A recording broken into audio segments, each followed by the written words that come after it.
Welcome to The Deep Dive, where we unpack the fascinating stories behind the things you thought you knew.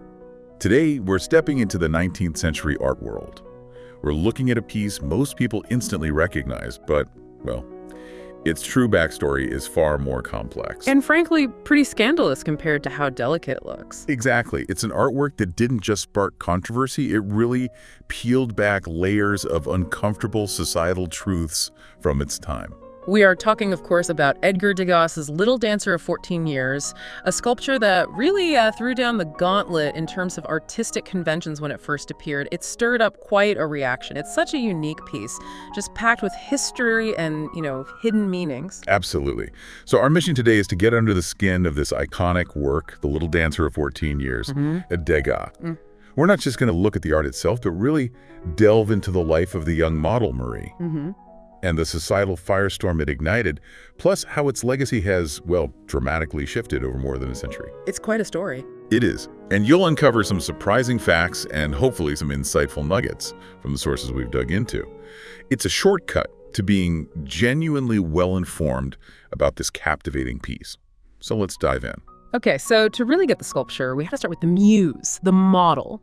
The young woman who inspired it was Marie van Goethem. She was a real person, 14 years old, a student at the Paris Opera Ballet Dance School. Right, not just some idealized figure. Not at all. And she was a Belgian immigrant, one of 3 sisters from a really poor family in Paris.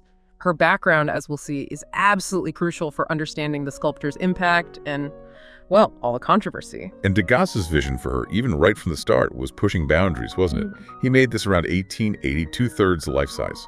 What about the materials? That was pretty revolutionary too, right, for that era? Oh, completely groundbreaking. The original sculpture was wax. Wax? Yes, wax, which was incredibly unusual, even controversial for fine art sculpture then. You see, Degas wasn't really interested in that sort of permanent, monumental feel. He actually incorporated real elements, a real bodice, a tulle tutu, actual ballet slippers, and even a wig made of human hair. Human hair? Seriously? Yep. And all those real things, except for the hair, the ribbon, and the tutu, were coated in wax. It gave it this striking, almost, well, unsettling realism, a huge departure from the idealized forms people were used to. So he wasn't aiming for that timeless marble statue look at all. Why wax then, instead of something traditional like bronze? What was the thinking? Well, he apparently found metal too monumental for what he wanted to do. Degas preferred wax because it let him capture what he called the immediacy and dynamism of life. He wanted to get those fleeting, authentic moments, the raw, unpolished reality of his subjects, not grand, perfect forms. Wax had that kind of transient, almost vulnerable quality he was after. And you can really feel that raw reality in her pose. Her arms are tight, her legs and feet are in a ballet position, kind of like fourth position at rest. Something like that. Which, if you know ballet, isn't some graceful final pose. It's preparatory, it's tense.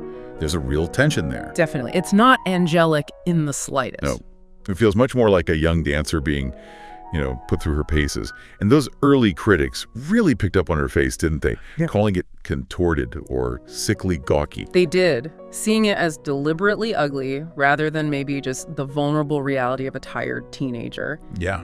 And that tension, that raw realism, it leads us straight into the scandalous debut in 1881. Ah, the big reveal. Exactly. It premiered at the 6th Impressionist exhibition in Paris. And here's something amazing.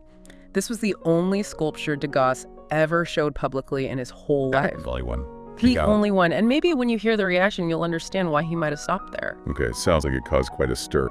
How did people react? Was it as bad as the stories say? Oh, it was overwhelming. I mean, there were some mixed opinions, but mostly it was just shock. Outright outrage. Yeah. The criticism was just scathing.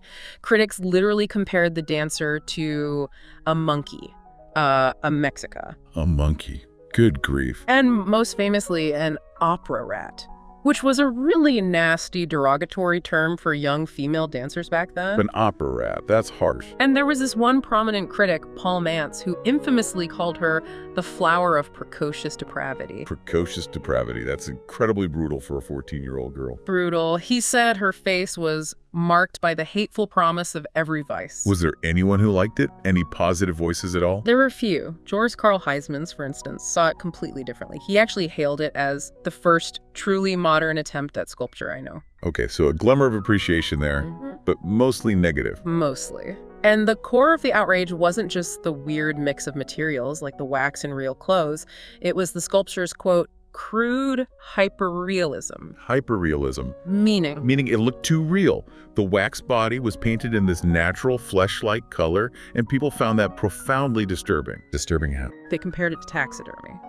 Or just saw it as the site of vice itself. It felt too raw, too exposed. So it wasn't just the materials, but how real it looked and what people thought that realism meant about her, about the subject. Exactly. And his choice of how to display it probably didn't help things either. He put it in a glass case. Right, I read that. Why would that add to the controversy? Well, it's layered. On one hand, a glass case is how you display classical sculptures in big museums like the Louvre. So maybe he was trying to elevate it, give it status. Okay, that makes sense. But on the other hand, some people felt it looked disturbingly like the cases used for, say, anatomical specimens or anthropological displays. Oh, I see. So less like art, more like science. Yeah. Or something to be gawked at. Precisely. It kind of reinforced this scientific, maybe even voyeuristic gaze, stripped away the artistic mystique, made her seem like a specimen under a microscope rather than, a beautiful artwork. It really messed with people's perceptions. And that idea, that sort of scientific or anthropological gaze, it seems to lead us right into the darker side of 19th century ballet, doesn't it? Which this little dancer arguably shone a light on. It really did. Beyond the tutus and the spotlight, how tangled up was ballet with things like class exploitation back then? Oh, deeply, deeply tangled. For lots of poor girls like Marie, becoming a ballerina wasn't some glamorous dream. It was a desperate chance to escape, utter destitution. And that often meant? It often meant needing to find a wealthy sponsor, a patron. The whole ballet world, especially at the Paris Opera, had this really murky underside. You mentioned the foyer de la danse, the backstage area. What was the reality there for these young dancers? It wasn't just stretching and warming up, was it? No, not by a long shot. The foyer de la danse, sources suggest it basically functioned not just for rehearsals, but almost like an elite brothel. Seriously? Yeah. Wealthy male visitors, subscribers to the opera, could go back there and essentially select ballerinas. And often it was explicitly not for dances. That's horrifying. It was a deeply exploitative setup. Young, vulnerable girls treated like commodities. And remember that term, little rats? Yeah, the opera rats? That's what they often called these young, poor dancers. Truly dehumanizing. They faced brutal rehearsals, this pervasive exploitation, and sometimes, even had to resort to petty crimes like pickpocketing just to get by. So, given that awful context, what happened to Marie van Goethem herself? Did she escape that? Tragically, no. Her life really mirrors this grim reality. She was eventually kicked out of the Paris Opera Ballet School for missing too many classes truancy. And by the time she was 17, she was involved in prostitution. Her older sister actually ended up sentenced to forced labor for armed robbery. It's a heartbreaking story. Doing that, Yeah. it just completely changes how you look at the sculpture, doesn't it? It absolutely does. That tension in her pose, the look on her face that critics called ugly, it takes on this whole new heartbreaking meaning when you know what she was likely facing. It stops being just a portrait. Exactly. It becomes something much more poignant, much more critical. It really suggests Little Dancer wasn't just a portrait, but maybe a powerful social comment on the era's deep social problems. And this is where it gets even more fascinating and maybe disturbing. Degas was interested in the theories of Cesare Lombroso, the Italian criminologist. Yes, that's right. Lombroso had these, highly controversial theories. What kind of theories? He basically argued that criminals had distinct, sort of animalistic or primitive facial features. And he even claimed, very controversially, that sex workers were somehow biologically different from so-called honest women. Wow, okay. Pseudoscience territory. Definitely. And critics looking at the little dancer, at Marie's face, which they described as contorted or sickly gawky. They connected it to Lombroso. They did. They saw her as embodying these degenerate features that Lombroso talked about. And it seems Degas might have even encouraged this link. How so? He apparently exhibited the sculpture right alongside some of his drawings called Faces of Criminals. Yeah. So that deliberate comparison really highlights what we're seeing as these beastly and degenerate facial features. It strongly suggests Degas was making a very pointed social commentary, not just documenting reality. He was provoking thought, connecting the dancer to these darker societal theories. That is a powerful shift in understanding. It makes it so much more complex than just an artwork. Okay, so after all that controversy, after Degas' death, what happened to this unique wax figure? Let's jump forward a bit. Right. So Degas died in 1917, and afterwards they found about 150 sculptures in his studio, wax, clay, plasticine. Many were in pretty bad shape. Okay, so fragile materials? Very. His heirs had a real problem, how to preserve these works. They made a really important decision to cast 74 of them, including the little dancer, in bronze. To make them permanent. Exactly, to preserve them. And who actually did the casting? It was mainly done by Adrien Hebrod's foundry in Paris. They produced 28 bronze copies of the little dancer between about 1920 and 1936. There was another foundry, Valswani, that made some later too.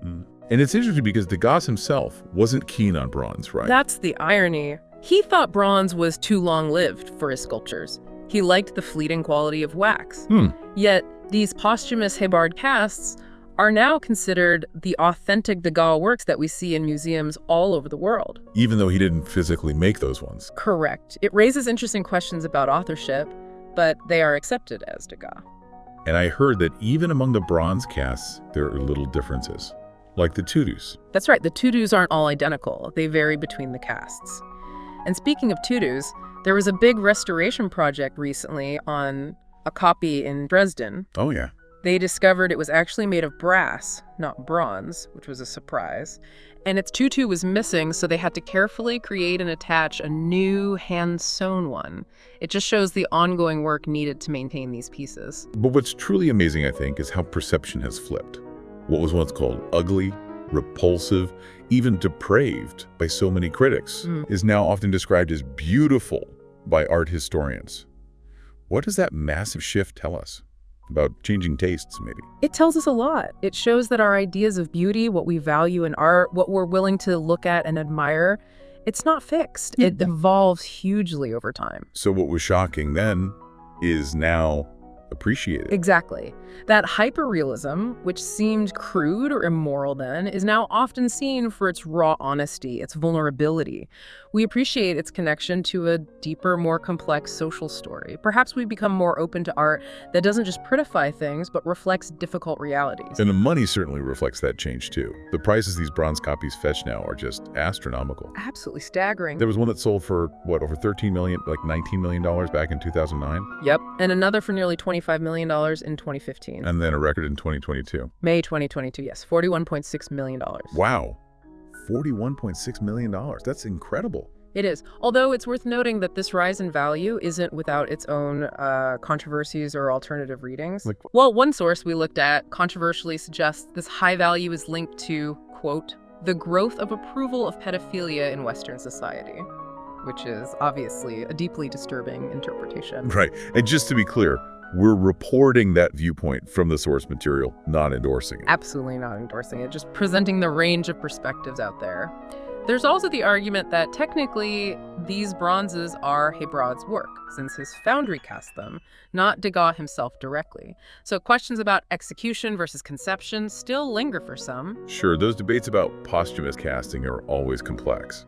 But regardless of all that, the Little Dancer's influence, its cultural footprint, is just undeniable now, isn't it? Completely undeniable. It's inspired ballets, documentaries, stage musicals. You mentioned Little Dancer and Marie dancing still. Yeah. And it pops up in films, TV shows. It's really permeated our culture. It really has. It just shows the enduring power of one single artwork. So as we wrap up this deep dive, Little Dancer of 14 years really takes us on quite a journey. From this shocking, hyper-realistic wax figure of a vulnerable girl in operette, to becoming this incredibly valuable, globally recognized bronze icon. It's such a powerful lens, this one piece. It really is. It doesn't just show us Degas's artistic innovation, his boldness. It also reflects so vividly the anxieties of that society, the harsh realities of class, poverty, exploitation. And our own changing ideas about beauty, about morality, about what art should even do. Exactly, and how those ideas keep evolving. It's a sculpture that just refuses to sit still, refuses to have just one simple meaning. Which leaves a question for you, our listener, to think about. What does this dramatic flip in perception and monetary value of the Little Dancer reveal about us today? about our society's willingness, or maybe sometimes our reluctance, to confront difficult truths when they're presented in art. Does art just hold up a mirror to society? Or does it actually have the power to shape our discomfort, to challenge our assumptions, and maybe even deepen how we understand ourselves, our history, and human nature itself? Something to definitely ponder long after this deep dive ends.